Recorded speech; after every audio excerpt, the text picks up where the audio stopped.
morning, 2 men are in jail after leading Bakersfield police on a chase that happened just after 2:30 this morning in the area of Brundage Lane and Union Avenue.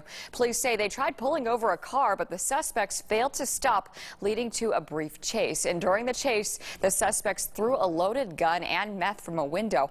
Police arrested Christopher Davis and Elias Olmedo. The two now face weapons and drug charges.